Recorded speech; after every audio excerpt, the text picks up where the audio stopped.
Pro players spend countless hours learning and perfecting new techniques. Why? Good question. Because, well, they're useful. They work. Even if you think, you know what, I'm never going to use that technique. You know what, this is what I got to say to you. You just never know. It might come in handy, you know, it might save your skin and even earn you a dub one day.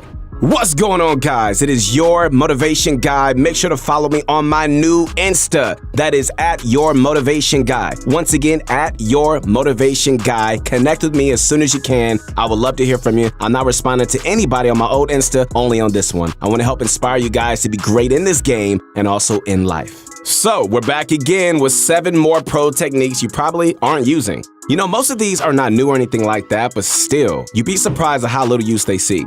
Whether your goal is to get more kills, survive longer, or even win more matches, these techniques are sure to help you guys. Do you have a technique that you love to use all the time? Well, you know, I know a lot of players that, use the grenade strat that you see some of the pros use. They just love blowing stuff up, and that just makes it easy.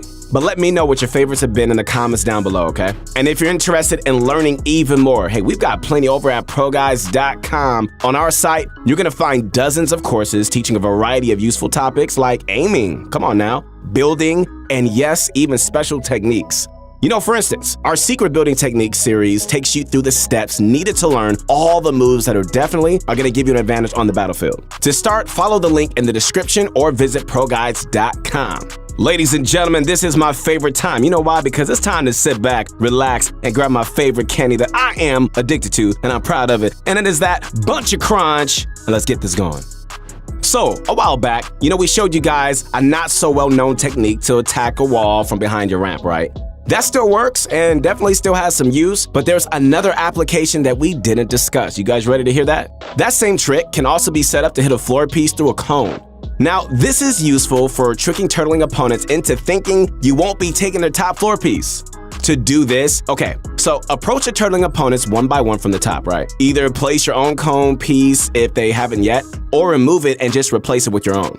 Once you own that pyramid, edit it to reveal one of the corners, either the right or the left. Swing your pickaxe at the very edge of their floor piece, then quickly reset the cone. From here, and I mean right here, the enemy is gonna think that you can't hit their floor. But if you swing on that harvesting circle, you can actually attack it through the cone. So do that, all right? And pull out your floor to replace it. Then edit through both to reveal your opponent for the kill. Now, why would you want to do this? Good question. Well, taking floor pieces can be really risky, right? Since your opponent might edit and go for a jump shot. Plus, with the whole coin flip mechanic, it might take a while to just brute force steal their floor. So this added confusion, where they think their floor is safe, can potentially make them turbo build the wrong piece. But the confusion doesn't have to end there, my friends. You could even go a few steps to even further puzzle your opponent. For example, now once you reach the stage where you close the cone, you can drop a ramp to the side as if you're about to drop on it for a wall replace. Land on it and swing your pickaxe once after a wall, right? Then jump back up and hit the floor piece marker.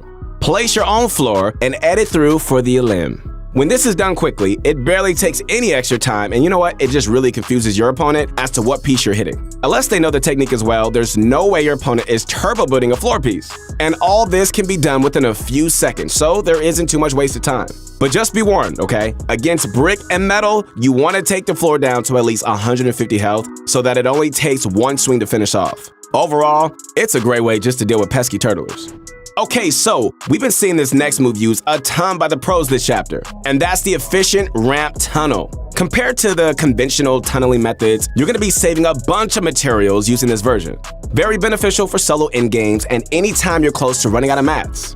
So to do this, you're gonna need to start with the floor piece just like how you would any other tunnel. Then as your character reaches just before the halfway point of the floor, you look down and place a ramp.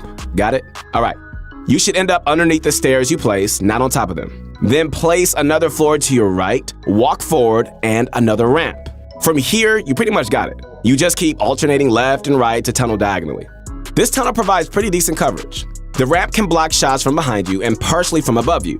However, some angles on the side is gonna leave openings. You can always add a wall after each ramp for extra coverage, but you know what, that's optional. We noticed Booga's been using this tunnel a lot recently, and he's just much more liberal with it. He just feels free with it. If he feels like he needs additional walls or protection, he can add them, but the method at its core is the same. Okay guys, so just a couple of tips. Make sure you're not turbo building at any point during this, okay? If you hold turbo build, you'll place the ramps too early and it'll completely mess up your cover. So, my friends, place each floor and ramp with individual clicks for the best results. Also, you gotta understand that this tunnel leaves you much more exposed than the standard method, okay?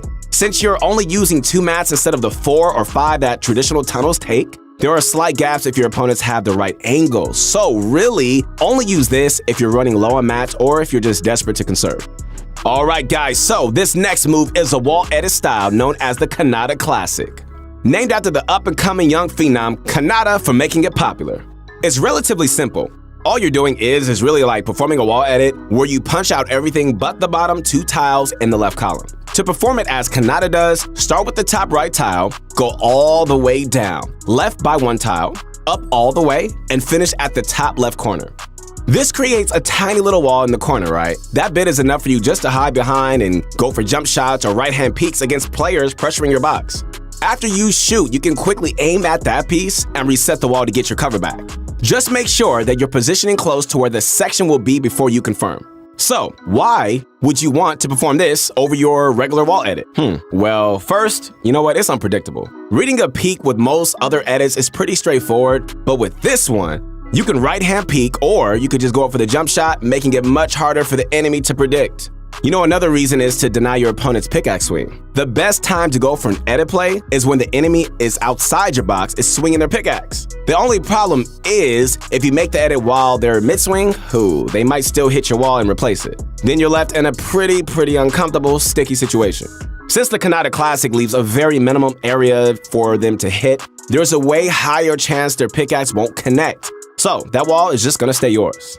It takes some time to practice, guys, to get used to this, all right? Practice makes perfect. It really does. But once you get it down, man, it's a fantastic way to go for aggressive peaks. All right, so the next technique is a classic that you definitely need to start using, like immediately, if you aren't already. It's the rocket launcher shotgun combo, which lets you get free damage in on pretty much any boxed up player. It's effortless too, to be honest. All you gotta do is fire an RPG at a player behind some builds, pull out your shotgun, line up your crosshair, and fire right as the rocket hits. With the right timing, they can build fast enough to block that shotgun hit. Of course, you do have to have some sort of idea of like where your opponent is. If they're behind a fully built metal structure, this trick is not gonna work. Not only will the metal survive the rocket, but you know what? It's gonna be hard to spot your target as well. But if they're behind wood or something that's still building, the rocket devastates everything in its path so you can land a hit. It may seem like a simple trick, and it is, but we continuously see players with both weapons in their inventory not utilizing this trick. Even if you miss the timing, you haven't really lost out on anything. So next time you go to rocket somebody else's base and you're within range, remember to combo your shotgun along with it. All right, coming up next, another simple but effective trick. This one, we're calling the Better Turtle Ramp. It doesn't seem very useful at first, but it's advantageous in several ways. So, anytime you're playing defensively in your own box and someone like takes your wall, your first move is usually to jump and place a ramp, right? Come on, we all know that's true. But instead of putting the ramp forward, you should turn around, look down, and place it that way.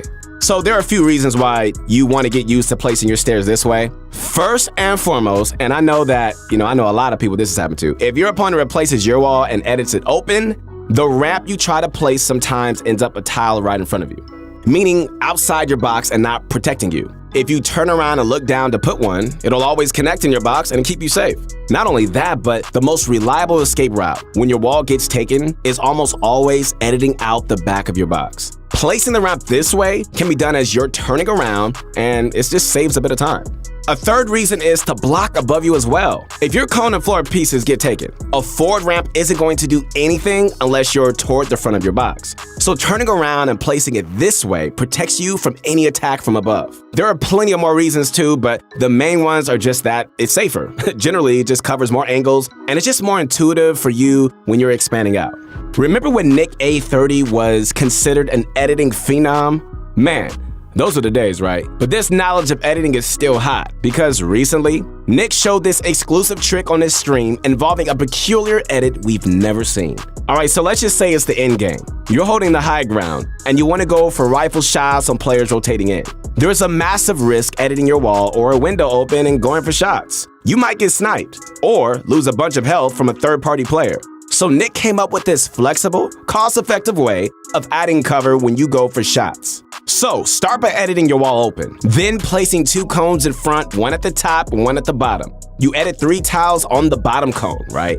If you're peeking left, edit everything but the bottom left tile. And if you want to peek right, then leave the bottom right tile unedited. Then edit the corner of your wall so that it lines up perfectly with the bottom cone. Place a pyramid in your box as well, okay? And edit the same corner as you did for your wall to create a ramp that adds more protection. Then anytime you want to go for another angle, you can reset the cones and your wall and set them up the other way. You know, it takes valuable time placing cones and editing them, so try to set this up in advance. Figure out what direction players are likely to rotate in from and put the cones down before the storm starts closing in. You don't want to be setting this up when there's shooting to be had, because by the time you finish, you might lose your opening. So always try to place the cones before engaging. This final move isn't like a specific technique, as it is a general strategy, and that's shooting structures with your shotgun. You know, many people don't even know this, but the tactical shotgun actually does pretty decent damage towards structures. It does. The epic and legendary variants hit as hard or harder than a pickaxe with each shot. About 75 damage with the purple and 75 with the gold. The pumps do significantly less, so generally, you know you want to attack with this strategy. But why would you use one over a pickaxe, you ask?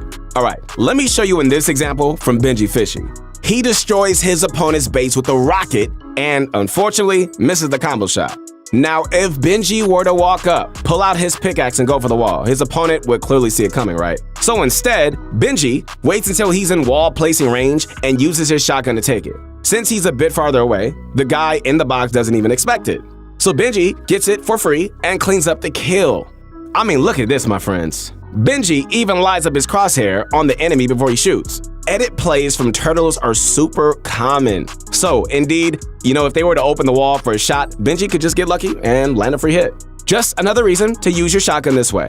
This does not only apply to walls, but also against ramps. Walking up the pickaxe stairs is predictable, but no one expects the shotgun replace. Now, we're not saying that you should only use your shotgun against structures. A pickaxe attacks much faster and does more damage overall. Plus, it doesn't take up ammo you'll eventually have to reload. But anytime a wall or a ramp is low and you're within replacing range, using your attack shotgun might catch your opponent off guard. Alright, so to summarize, my friends, the 7 techniques we showed you are the floor take fake out, the efficient ramp tunnel, the Kanata classic wall edit, RPG shotgun comboing, the better turtle ramp, Nick A's 30s protected peak, and using tac shotguns against structures. You know, although some of these are more difficult than others, they all require one word, I'm sure this is your favorite word, and that is practice. You have to ingrain these patterns in your mind if you want to perform these in a real match. So definitely spend some time in creative, you know, going over them and just getting to a point where you're just pulling them off like with ease. Well, hope you enjoyed this video. Once again, this is your motivation guy. That's right, your friend, the one and only Keith Allen. Again, make sure to connect with me on my new Instagram at your motivation guy. And posting up vids to help inspire you to not only be great in this game, but also in life. Hope you enjoyed this video. If you did, drop a like, sub to the channel, and remember to use code ProGuides in the item shop to support the team. Once again, we'll see you next time.